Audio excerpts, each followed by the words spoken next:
Hey guys, I hope you're doing great today, and I can't wait to bring you the show. But before I do, I just want to make a quick request. If you're listening to the show and you're getting good value and you're enjoying the content and you feel that it's valuable, if you could just take a second and go and give me a rating and review in whatever platform you listen, whether it be Apple or Google or Spotify, whatever it is, just go and give me a rating and review. That would be very appreciated. All right, guys, let's dive in. The minute they see you as someone who's listening to them, who cares, who really gets what they're struggling with right now, that's the person who buys the house. You're listening to the Just Start Real Estate Podcast. If you're serious about your real estate investing business and need real answers, you are in the right place. And now, your host, Mike Simmons. All right, welcome to the show. Welcome back to Just Start Real Estate. I appreciate you being here. Thank you for being a listener. I have another good one for you. It's another Wednesday replay. You know we do live Q&A on Facebook. If you go to Just Start Real Estate on Facebook, every Wednesday at 7 p.m. Eastern Time, 4 p.m. Pacific, I do a live Q&A. Answer your questions live for free on Facebook, and you should get involved live. If you're not doing that already, go and check it out. I think it would be a good thing for you. If you have any questions at all do you think I can help you with, I am there for you every single Wednesday, completely free. Just log on, type in your questions. I will get them answered for you that night. I had a really good one recently, and that's what we're replaying now. We talked about ringless voicemail versus text marketing. Somebody asked me which one I would recommend. They're in the Atlanta area, and I talked about that. We talked about the key factors when talking to sellers. It was a very long multi-part question somebody had about all these different aspects of talking to a seller and how do you differentiate? What is your unique proposition? How do you stand out from the crowd? And so I got into pretty good depth about that. So on the acquisition side, if that's something you're interested in, you should check it out. And also we talked about the best lists for cold calling right now, and I answered that question. So this is a good one, guys. I'm excited for you to be here. I'm excited for you to be listening to it. Again, go live and check it out on Wednesday so you can get your personal questions answered. But for now, let's listen to the replay. Okay, we are live, guys. Thanks for being here. I appreciate it. We are back with you for another Q&A. We are right before Christmas, and this will be the last one before Christmas gets here. And so if you haven't been here before, we do this every single Wednesday at 7 p.m. Eastern Time and 4 p.m. Pacific Time. And so we do this because I know when I started in my real estate investing business, I had a lot of questions. I didn't know where to go to get answers. And frankly, some of the people that were local to me they were worried that if I succeeded, that they would, their business would be impacted. And they didn't say it, but you just sort of had that feeling you weren't getting all the answers all the time.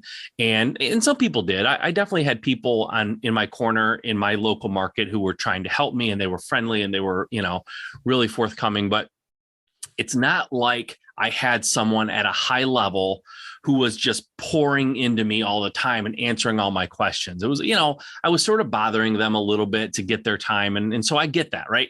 And so there were a lot of things that I just didn't know how to get the answers to. And it took me longer than it had to get the answers because I had to wait. I had to figure a lot of things out on my own. And I don't want that for you guys. I wish I had someone like me who would just show up, answer questions completely honestly, don't hold back anything, like just give me the answers so I can move forward in my business and help me understand how to grow that business. And that's exactly what I'm trying to do for you here.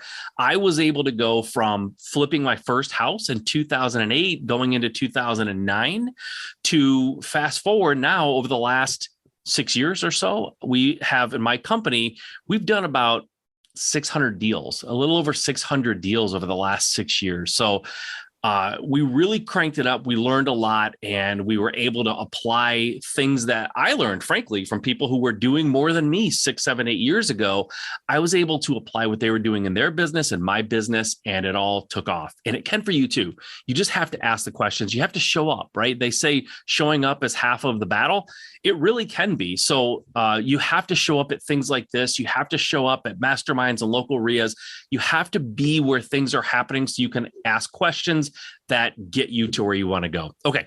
All that being said, there is a place where you can go if you really, really want to work with me on a much, much deeper level and take that business that you started and really take it to the next level and beyond. I wrote a book about 1.5 years ago called Level Jumping. And the concept of it is you don't necessarily have to take your business just to the next level. It's possible to skip and take it to the next level, right? So level jumping, instead of going from A to B, you can go from A to C. It's possible, but you have to have someone else's hindsight to use as your foresight. And that's exactly what I want to do for you. So if you go to sevenfigureinvestor.com, and that's the word seven spelled out, okay? So SEVEN figureinvestor.com. Go there, check it out. You can sign up. You could be part of my program. I want to see you there. I want to help you, but I can't help you if you don't join. If you can't get in that mode of learning and being taught and being, a piece of clay that can be molded, if your glass is full, no one can pour into you, right? So enough metaphors, you get it. Go and sign up. I want to help you. 2022 can be the year that you do all the things that you've been wanting to do for the last probably several years, right? The stuff that's been eating away and you wish you'd gotten started sooner and the market's really hot and maybe it's too late, right? All of those fears and all of those limiting beliefs that run through your head, I want to help you make it happen in 2022. 2021 is almost gone. I would love to say that I can help you build a 7-figure company in this year, but I frankly can't. We've got a week left. I'm not a magician, but I can show you what you have to do next year to reach that goal. So go and check it out. The word 7figureinvestor.com. I'll see you there. Okay. Let's dive into the questions that we have today. Like I said, this is the last one. Christmas is coming up in a few days. We are going to have our Q&A next week as well. So between Christmas and New Year, I know a lot of you guys are going to be doing things, taking a break, on vacation. I'm going to be here for you. So if you want some real exclusive time with me, because I anticipate people are going to be busy, I'm going to be here. So come and check us out. Okay. First question. Excuse me. I got a little bit of a cold, so I'm going to try not to cough too much. But for wholesaling lead generation, this is a question I got. I purchased a list of sellers in the Atlanta area, and I'm conflicted between using Ringless voicemail and text marketing. Which do you think work best for this market? Okay. I don't know which one would work best for that market. What I see over all markets, not just Atlanta, because I'm not an Atlanta market specialist, right? I don't live in Atlanta, but what I can tell you across most markets, I feel like I would give the slight edge to text marketing. I know more people personally that I can literally name by name that have done better in text marketing than in Ringless voicemails. However, I look at those in my business as being almost equal options. Like those two marketing channels are fairly equal in my market and a lot of people market. I know they sort of perform similarly. If your goal is to really crank up your business, to really get a lot of leads, to get a lot of deals and really start cranking it up, it can be a little slower going with text mail or text blasting and Ringless voicemail. But the great thing about both of those options are they're so inexpensive, very, very, very inexpensive. So you can afford to download lists and just blast those things out like crazy because the cost doesn't hold you back. It's really, it's super, super cheap. It's almost nothing. So I think if I were you, I would start, if you have to pick between, by the way, the answer is do both because they're so cheap. Okay. But if you really want to pick one and just really focus on it, okay, it's up to you. I would probably start with text marketing and then add Ringless voicemail to it afterward. That's probably the direction I would go for a lot of reasons. But number one is because I know more people who text and get deals from texting than I do Ringless voicemail. The other reason is Ringless voicemail can be a little bit tricky. It's not, I think the effectiveness of sending a voicemail to someone that says, hey, I buy houses for cash fast. You don't have to make any improvements, kind of like we do on postcards or direct mail kind of a thing. That doesn't work so well in Ringless voicemail. So you have to be a little bit more creative. And I think that the fact that you have to be a little more creative makes it harder to scale, if that makes sense. So I would say text blasting is what I would probably start with, and then add Ringless voicemail if you're going to do one only.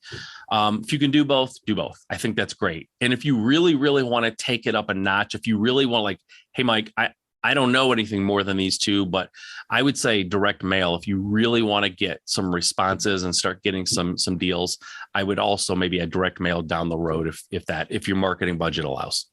Okay. Again, sorry for my voice. Okay. The next question. All right. The next question is multiple. It's a multi-part question. So this is going to take a little while. We're going to go through it though. Okay. My wife and I are starting our first direct mail campaign in the Santa Barbara area to hopefully land our first off-market buy and hold rental. Wondering what you think are key things we should know when someone calls up and says, tell me more specifically. So when someone calls them based off their direct mail and asks them certain questions, I guess they, or wants to know what makes them so special, right? Number one, in what unique ways can we bring them value? The obvious ones are saving them the hassle of listing and saving them money on agent commissions if they choose not to get an agent, but I'm sure there are other creative suggestions out there. Okay. When you're going direct mail route and going direct to seller, the goal is always to eliminate the realtor. Nobody needs a realtor in a direct to seller transaction. Okay. So I would say, honestly, if they're working with an agent, or let's put it this way, if they're not working with an agent when they call, but they want to get one, I would tell them that that's fine, but they are going to have to pay an agent and they already found a buyer, right? Agents find buyers. And so you're a buyer and they're a seller. Bringing the agent in is just giving someone 3% of the sale price for nothing, in my opinion. And that's what I would tell them. Like agents bring you buyers. I'm your buyer. Right? I'm going to buy this house. And so you can, if you want to just bring someone into an equation to pay them thousands of dollars to do something that was done before they even arrived, I guess that's up to you. But I would ask them why they want an agent. So, I'm going to go back to the beginning of your question, honestly, because in what unique ways can we bring them value? So you, as the investor asking that question, you've already set yourself up for failure. The goal is never really to bring them unique value. The goal is to bring them true value. And so the value that a lot of investors think that they bring is we can close quickly, we can pay all cash, like all this stuff. That is a given. Like any investor worth a darn is already giving them all of that. Your job as the investor, and the reason why you can and should get the deal over your competitors, is you're not focusing on how fast you can close, how much money you can give them, how much hassles you can save them. Like that isn't where you should be focusing your energy. That's not your sales pitch. Okay. The sales strategy, or the strategy in general, when you go into a seller's home, is to determine what their pain points are. What is it that they're struggling with? Why do they want to sell? What's their challenge? What is the thing that's causing them to even call you to begin with? Usually the biggest thing is not that they have to close fast or that they, want a cash sale. Like, it's not usually that. It's like, you have to go deeper. If you just go in there and you try to sell them on the things that you just mentioned, all of your competitors can do the same thing probably. And so you need to sit down with them before you talk about price, before you talk about selling fast, all cash, no repairs, all these things that we throw on our business, on our postcards and letters and things like that. You need to sit down and Mr. and Mrs. Seller, tell me about your situation. This is a lovely house. I'm interested in it. I'll tell you right up front, I'm interested, but I'm really more interested in what's going on. Like, why are you selling? What's the situation in your life that's causing you to sell? And honestly, a lot of times a good strategy is to tell them right up front, listen, this is a beautiful house. Why not list it on the MLS? Why not just get a realtor and list it on the MLS? If they've called you and let you come out there, chances are they've already eliminated that option. Okay. And so you can get that off the table. We can get realtors and the MLS off the table because there's something going on in their life that's prohibiting them from selling it on the MLS. And if it is just speed, like I need to get out of here fast, great. You can solve that. but really try to understand why do they need to sell fast, right? That's the level you have to go. Why do you have to sell fast? What's happening? What's the pain point? And don't use the word pain point, obviously, but sit down and really listen to them. And here's the thing, really care, like really find out what's happening in their life that they're struggling with, the challenge that they're facing that's causing them to be sitting across the table or in the living room with some stranger who wants to buy their house.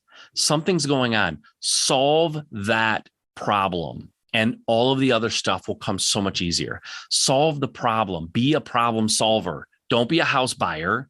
Don't be a negotiator. Be a problem solver. The minute they see you as someone who's listening to them, who cares, who really, really, really gets what they're struggling with right now, that's the person who buys the house. Solve the problem, buy the house. Buying the house is just making their problem, it's helping the problem go away, or it's not the problem, it's the solution to the problem. And so find out what the problem is so you can better help them with the solution. Because the purchase price, a lot of times it's not just the purchase price, and sometimes it's not the purchase price at all. It's how you buy it. It's when you buy it. It's all the things that go into like whatever they're dealing with. That's how you go about purchasing their house. But until you know the problem, you don't know the process for buying the house that makes that problem go away for them. So that's that. Okay. Number two, this is a multi-part question I told you.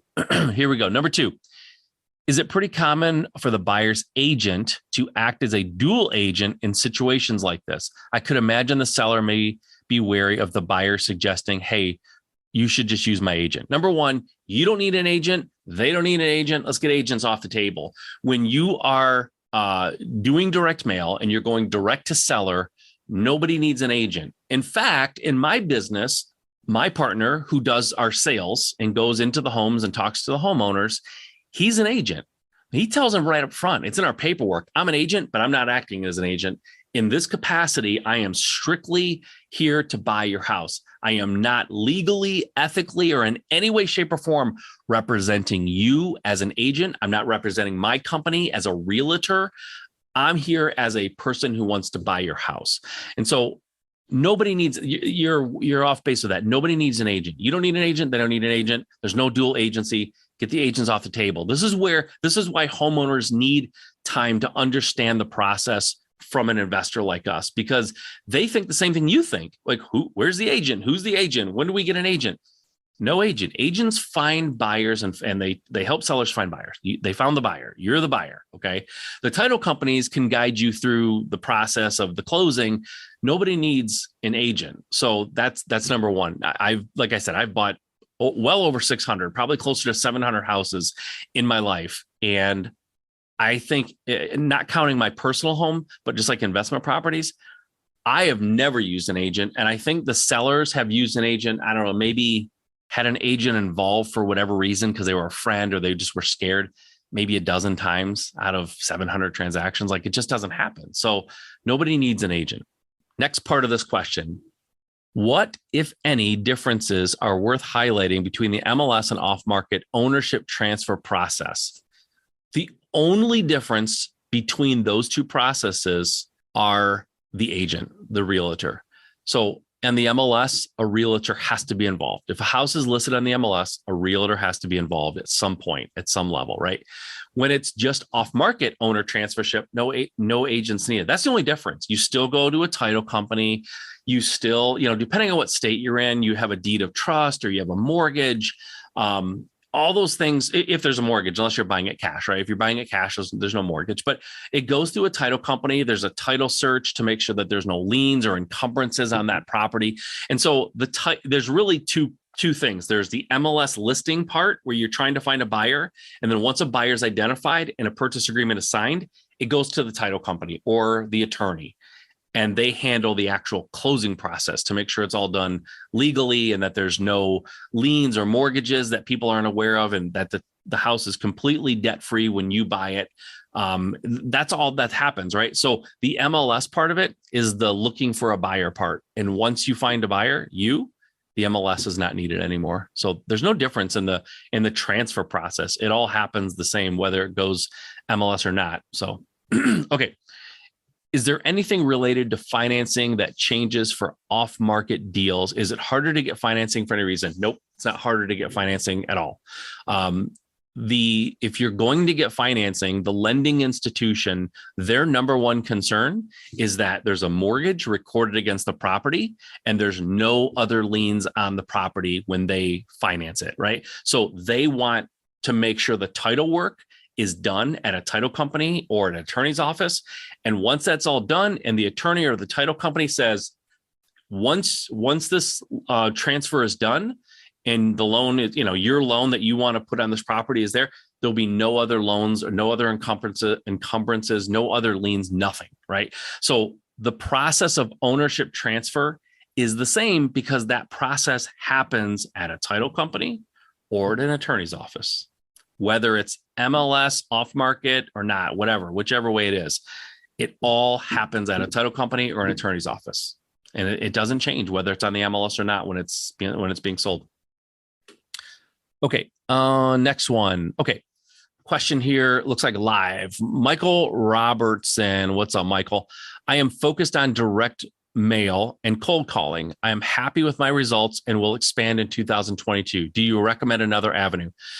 Heck no. I'm keeping this PG, but heck no. If direct mail and cold calling is working and you're happy with your results, and you're going to expand that in 2022, I think that's perfect. I think that's absolutely perfect. Here's the mistake most people make. And your brain is trying to make this mistake a little bit because you're asking the question. And I'm going to rephrase it. And so that you can hear how it sounds to me when I read that question. Here's how it sounds. Hey, I'm doing this marketing, direct mail and cold calling. It's working. I love it. I'm going to do more of it next year. Should I do something different instead? Am I making a mistake? It's like, no, you're not making a mistake. Trust the numbers. If something works, do more of it. If something isn't working, don't do it. It's really that simple when it comes to marketing, but you have to track your marketing. You have to know which marketing's working. When the call comes in or, an email or whatever, text message, whatever, when you get feedback from your marketing, you have to know where that feedback is coming from, whether you have some automated mechanism that tells you where it came from, or you just simply ask, where did you hear about us? How did you get this number? Why are you calling? Find out what marketing a channel came from and record that. So, once you know what's working, it's like a dials are in front of you, right? Direct mail, cold calling, text blasting, ringless voicemail, driving for dollars, whatever it is you're doing, right? PPC, whatever. Look at what's working, turn the things up and do more of it when they're working. When they're not working or they're not working well, turn them down or turn them off. That's how marketing works. It's just switches and dials. Do more of what's working, less of what's not. Now, if you're asking me if there's an additional marketing channel that you should consider, depending on your marketing budget, like do these and do more of them. If you have a certain marketing budget and you expanding these two things takes up that budget, then leave it alone. Expand what's working. But if you're if you're in the kind of good position of saying, hey, I'm going to expand these things, I still have money available for marketing. Is there anything you would suggest? Well, in that case, the fact that you're doing direct mail and cold calling, I think the third thing you could add if you wanted to add something, and I'm telling you, please don't add this unless you fully maximized what you're getting out of direct mail and cold calling. But when you do decide to expand and do more, and maybe that's what you're asking, expand. If you want to do more than just those two things, but again, I would suggest doing more of those. But if you want to expand, PPC would be the next thing that I would recommend. Google AdWords. Right now in my business, personally in Michigan, PPC is bringing us far. It's not even close. It's a distant second. Everything else is a distant second. PPC is bringing us the most deals right now. We're not doing a lot of direct mail right now, like very little to none, but we're doing a lot of PPC and we're getting a lot of deals from it. So I think PPC would be the next frontier for you, but please do more direct mail, do more cold calling. If it's working, don't take resources from those two things to do something else. Double down on what's working. Always double down on what's working in marketing and add things as you have discretionary or excess funds available for marketing, like R&D, right? I would think of like R&D, like these things are working. I'm going to go over here in my R&D department and I'm going to start a new marketing channel and see, I'm going to play with it, see how it works. If it works really, really well, we'll put it in the main focus, right? That's going to be something else we focus on. If it doesn't work, flush it and put something else in R&D. Figure out what else you're going to be developing, right? That's how I would look at it. Good question though, Michael. And if I jump down your throat a little bit with the expand thing, I wasn't sure what you meant. If you're expanding more direct mail and cold calling, or if you want to expand into new things, please put your resources, time, and energy into cultivating that flame that you have going with direct mail and cold calling. Make that a bigger flame until it's a roaring flame. And once you feel like that flame can't get any higher, then you maybe expand into something else. But I would say go hard into what's working. Don't look for a reason to not do what's working. Okay. Corey Tanner has a question. What's up, Corey? Just started my real estate journey and looking to get into cold calling. What list would you recommend calling right now? So there's two ways you can go with a lot of your marketing, whether it be direct mail or cold calling. It's a lot of times, I really think there's two main categories. There's niche lists and there's equity, right? Equity is kind of this big, wide open, expansive, like list. It could be a huge list depending on your market. Niche marketing and niche lists are smaller and they're way more timely. They're time sensitive more so than an equity list. And so my question back to you, Corey, would be, how big of a list are you wanting to pull? Okay, if you tell me that, marketing budget is, small, and I'm only going to pull a 5,000 person list, and that's what I have, I would say I would go more toward niche, like, vacant houses or code violations or tax foreclosures or, pre-foreclosure, some of those kind of things. I would go toward those lists because they're going to be smaller in general and they're timely. So, you may pull that list of 4,000 or 5,000 and you may cold call them for, a month or 2 or 3, and then you need to go pull new lists because those lists, the time frame that they had to do something about their problem is past. And so you have to pull a new list.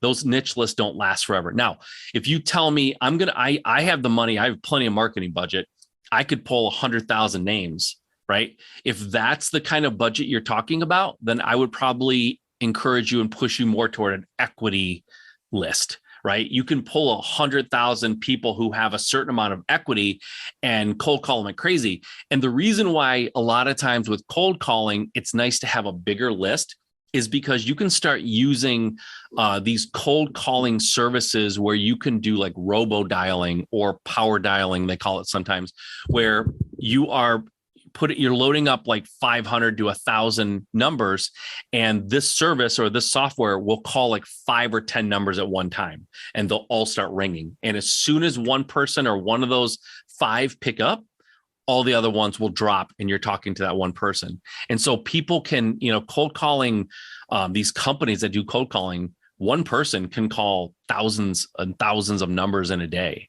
And so a lot of times with cold calling, the problem that people run into is they run out of lists. They burn through their lists so fast that they're constantly trying to figure out where they're going to get a new list. So they're not just calling the same people every week. So if that's the situation, you've got a budget, I would go equity, get a bigger list, and then power dial these people. Because the other thing is, and I told someone this just last week, actually, they were cold calling 5 people a day.